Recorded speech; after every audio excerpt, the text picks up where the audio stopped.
የቲና ውሸት ተጋለጠ። አባባ ሞቷል ብላ ሄዳ ወረቀት አሰርታ ወደ እነ ካሌብ ቤት በመምጣት ልክ እንደባለፈው ለቅሶዋን ትቀጥላለች። እሷ ስታለቅስ ትሁትም አብሬ ላስመስል ብላ ነው መሰለኝ ዛሬ ደግሞ በማልቀስ እየተባበረቻት ነው።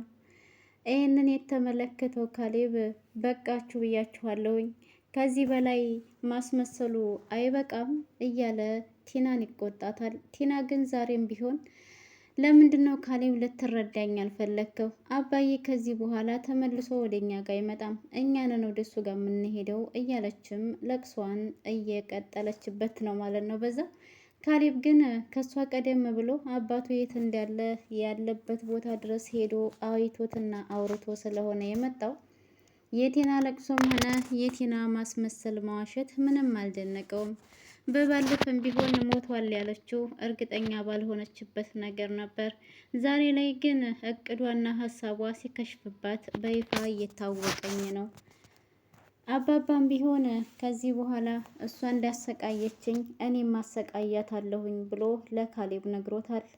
ካሌብም ይቺ መሰሪ የሆነች ሴት ከላይ ላይ ልትርቀኝ አልቻለችም እያለም ለትሁት ሲያወራት፣ ትሁት ደግሞ ካሌብ ለእሷማ ቦታ አትስጣት፣ እንደምንም ብለህ ከህይወትህ ለማስወጣት ሞክር ትለዋለች።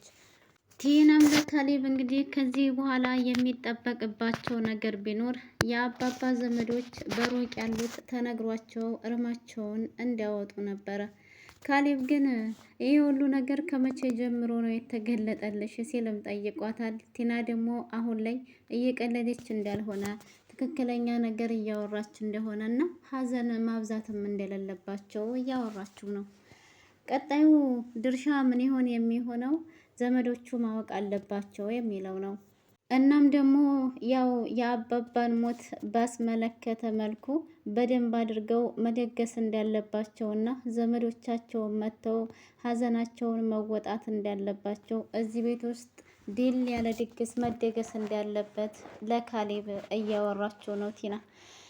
እሺ ሌላስ የቀረ ነገር የለም? ሌላስ ምንድን ነው ማድረግ ያለብን እያለም እሱ ቲና የአባባ ሞት ሳይሆን እዚህ ጋር እያሳሰባት ያለው የካሌብ ነገር ነው። ማለትም መቼ ነው የአባቱን ቦታ በስሙ የሚያደርገው ብላ ነው እየተጨነቀች ያለችው። ምክንያቱም እሱ ቦታውን በስሙ ካደረገ በኋላ ካሌብን አልፈልግህም ብላ የሚደርሳትን ድርሻዋን ተካፍላ ልታመልጥ ፈልጋለች።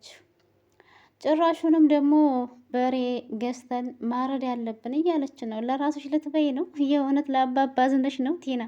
ሰላም ሰላም፣ ውድና የተከበራችሁ የቻናል ቤተሰቦች እንዴት ናችሁልኝ? ሰላም ናችሁ ወይ? እኔ ሰላም ነኝ አልሐምዱሊላ። እንዴት ተለመደው ወደ ቻናሌ በአዲስ ቪዲዮ ተከስቻለሁ። ቤተሰብ ቆይታችሁ ከኔ ጋር ይሆን?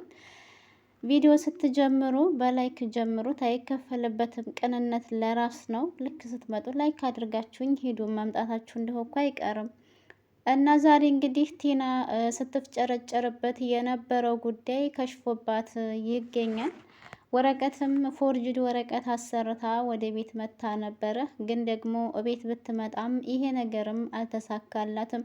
ካሌብም ቢሆን ከባለፈው ያልተናነሰ ለቅሶ ስታዘንብበት እባክሽን ከዚህ በላይ አታለቃቅሺ፣ ዝም በይ በቃ ብሎ ተቆጥቷታል። ቲና ግን እያሳሰባት ያለው ነገር የአባባ ሞት ሳይሆን ዘመዶቹን ተጠርተው ቤት ውስጥ ድል ያለ ድግስ ተደግሶ 40ና የሞት ዓመት የሚባለውን እንዲከበርለት ነው እያወራች ያለችው። ካሌብም ደግሞ ወሬዋን እስከምትጨርስ ድረስ ቦታና ሰዓት ሰጥቶ እያዳመጣት ነው። ሌላሳ ምንድን ነው የቀረሽ እያለም ሲጠይቃት፣ እሷም ደግሞ ካሌብን የአባቱን ሞት ማስመስከር እንዳለበት እየነገረችው ነው። ከዚህ በኋላ እንግዲህ አባባ ወደኛ ተመልሶም አይመጣም፣ እኛ ወደዛ እንሄዳለን እንጂ ስትልም እያወራችለን ነው። ቀደም ብሎ ደግሞ ካሌብ አባቱን አገኝቶ ወደ ቤት መሄድ ያለብን ብሎም ለምኖት ነበር። የካሌብ አባት ግን ለጊዜው ቤት መሄድ እንደማይፈልግና ቲናን በደንብ አድርጎ ከባድ የሆነ ወጥመድ ውስጥ ማስገባትና ማሰቃየት እንደሚፈልግም ነግሮታል። ካሌብ ግን አባዬ አሁን ይሄ ምን ጥቅም አለው እያለም ሲል አንተ ሲጀመር ስለምንም ነገር አይገባህም። እሷ እንዲያሰቃየችኝ እኔ በተራዬ አሰቃያታለሁ፣ አርፈህ ብትቀመጥ ይሻልሃል ሲልም ካሌብን አባትየው ማስጠንቀቂያ ሰጥቶታል። ትሁትም ደግሞ የአባባን ሀሳብ ስለምትደግፈው አባዬ አዎ ቲናን መበቀልህን እኔም እፈልገዋለሁኝ ስትልም አውርታለች። ካሌብም ሁለቱም ይሄንን ስለተስማሙበት መስማትና እሺ ብሎ መቀበል ስላለበት እሱም ደግሞ እሺ አባዬ ሁሉንም ነገር እንዳልክ ማድረግ ትችላለህ፣ እኔም ከጎንህ ነኝ፣ ግን ደግሞ ከአይምሮዬ ልትወጣልኝና ልትርቀኝ አልቻለችም እሷ እያለም ነበር ማለት ነው ቀደም ሲል። ቲናም ከዚህ በኋላ ቀጣዩ መስራት ያለባቸው ነገር ቢኖር የአባቱን ቦታ ካሌብ በስሙ ማድረግ እንዳለበት እየነገረችውም ነበር። ካሌብም ለምን አስፈለገ ይሄ? ለምንድን ነው እንደዚህ ልትይኝ የቻልሽው? ብሎም ሲጠይቃት እሷም ደግሞ የራሱ ስለሆነ የአባቱ ስለሆነ ነዋ ትለዋለች። በስሜ ባይሆን ሌላ ወራሽ የለ፣ እኔ ብቻ ነኝ ያለሁትኝ። ስለዚህ ለምንድን ነው በስሜ የማዘዋውረው? ሲልም ነግሯት ነበር። የወንድ ልጅ ጉዱ የሚወጣው ከሞተ በኋላ ነው። ስለዚህ ሰንበትበት ብለው ምናልባችም የአባባ ልጅ ነኝ ወይም ደግሞ የአባባ ዘመድ ነኝ፣ ስለዚህ ንብረት ውርስ ለኔ የሚገባኛል ብለው ቢመጡስ እያለች ዳርዳርና አሽሙር አሽሙር እያወራችሁ ትገኛለች። ካሌብ ወሬዋ ምንም አልጣመውም። ካሌብም ገብቶት እንዳልገባው በመሆን ልክ በቲና ሀሳብ እየተስማማ በመምሰል በጣም ጥሩ ነው፣ ሀሳብሽ የሚደገፍ ነው፣ ተመችቶኛል፣ ተስማምቻለሁኝ ይላታል። ቲናም ደግሞ በሀሳቧ የተስማማላት ስለመሰላት በእኔ ሀሳብ ስለተስማማ አመሰግናለሁ ትለዋለች። ቲናም ይህንን ወሬ ከጨረሰች በኋላ ቀጥታ ሄዳ ለዳንኤል ነበር የነገረችው። ዳንኤልም እንዴት ሊያምንልሽ ቻለ? ግን የእውነትሽን ነው እያወራሽ ያለሽው ሲላት፣ አዎ ይሄ ጅል አመነኝ እኮ በቃ አሳምኔው መጥቻለሁ። የአባቱን ስም በራሱ ሊያደርግ ነው። በራሱ ስም አደረገ ማለት ደግሞ እኔ ያሰብኩት አላማ የተሳካ ማለት ነው። ከዛ በኋላ ትንሽ ቆይቼ መፋታት ፈልጋለሁ እልና ሀብቱን ተካፍዬ እወጣለሁ እያለች ነው። ትሁትም ዳንኤልን አሁን ላይ አንተ መልካምና ጥሩ ሰው እንደሆንክ በአባዬ አይቼሃለሁኝ እያለች እያመሰገነችው ነው። ዳንኤልም እንደዚህ ስላልሽኝ በጣም አመሰግናለሁኝ ይላታል። ከዚህ በፊት ቢበድላትም አሁን ላይ ግን በአባባ ስለ ካሳት እጅግ በጣም ደስ ብሏታል።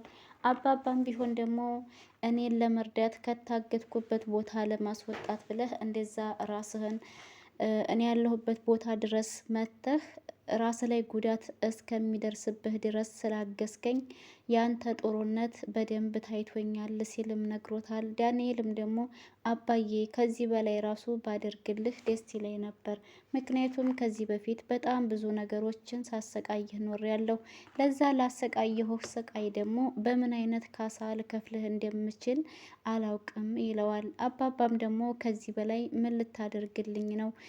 ራስህም እኮ አደጋ ውስጥ ገብተህ ነበር ለእኔ ብለህ እያለሙ ነበረ ማለት ነው። እንግዲህ በጣም ደስ ይላል። ዳንኤል ከዚህ በፊት ብዙ ጥፋቶችን ቢያጠፋም ዛሬ ላይ ደግሞ በተቃራኒው ከነትሁትና ከአባባ ጎን ሆኖ ቲናን ነገረኛ እንዲሁም ደግሞ ጥፋተኛ አድርጎ ከነሱ ጎን ሆኖ ቲናን ለማጥቃት እየሞከረ እንደሆነ ነው የሚያመላክተው ማለት ነው። ካሌብ እንግዲህ በጣም ተደስቶበታል። አባባም ቢሆን አሁን ዳንኤል ከሱ ጎን እንደሚያስፈልገው አንድ ሁለት ቤቶች እንደሚፈልግም ነግሮታል። ዳንኤልም ደግሞ ብቻ አንተ የምትፈልገውን ነገር ንገረኝ፣ አንተ ያልከኝን ነገር ሁሉንም አስተካክላለሁ፣ አዘጋጃለሁ ሲልም ፈቃደኛ እንደሆነ ነግሮታል ማለት ነው። ይሄ ነገር ደግሞ ለአባባም ሆነ ለትሁት እጅግ በጣም የሚያስደስት ነገር ነው። ትሁትም ዳንኤልን እንግዲህ ለአባባ ማሰብ ከጀመርክ ቀን ጀምሮ ለእኔም ቢሆን ልቤ ውስጥ አስቀምጬሃለሁኝ እያለች ለዳንኤል ስትነግረው፣ ዳንኤልም ደግሞ በደስታ ተመስገን ነው፣ ለሰዎች ልብ መቅረብ እኮ አንድ ሰው ለአንድ ሰው ልብ መቅረብ በጣም መታደልና ደስ የሚል ነገር ነው፣ እኔም አመሰግንሻለሁኝ ስላትም ነበር። ትሁትም ደግሞ አባዬን የሚወድልኝ ሰው በሙሉ ለእኔም ወዳጅ ነው፣ አባቴ ስስ ጎኔ ነው። ስለዚህ አባዬን ወደድክ ማለት እኔን ወደድከኝ ማለት ነው። እናም ለዛም ነው አንተም ከዚህ በኋላ ምንም አይነት ጥፋት እንደማታጠፋ እርግጠኛ ሆኜ አንተን በልቤ ውስጥ ነህ ልልህ የቻልኩት። በዛ ላይ ለአባዬ ያደረግከው ነገር እጅግ በጣም የሚደነቅና የሚገደፍ ነው። ለሰው ብሎ ሄዶ ራስን እስከ መታገት ደረጃ መድረስ ማለት በጣም ጥሩ ስራ ነው ስትለውም ነበረ። ዳንኤል የትሁትና የአባባ ምስጋና በጣም ከሚገባው በላይ አስደስቶታል። ቲናም እንግዲህ እያለቃቀሰ ትገኛለች። ቲና አሁን እቅዷ ሁላ ስለከሸፈባት የመጨረሻዋ እድል ምን ይሆን? በቀጣይ ክፍል ነው የምናየው። ለዛሬ እዚህ ድረስ ይበቃናል። ከተመቻችሁ ላይክ፣ ሸር፣ ሰብስክራይብ ማድረግ አትርሱ ቤተሰብ። ለነበረን ቆይታ ከልብ አመሰግናለሁ። በሌላ በአዲስ ርዕስና በአዲስ ቪዲዮ እስከምንገናኝ በያላችሁበት ሰላማችሁ ይብዛ እያልኩኝ በዚሁ ልሰናበት።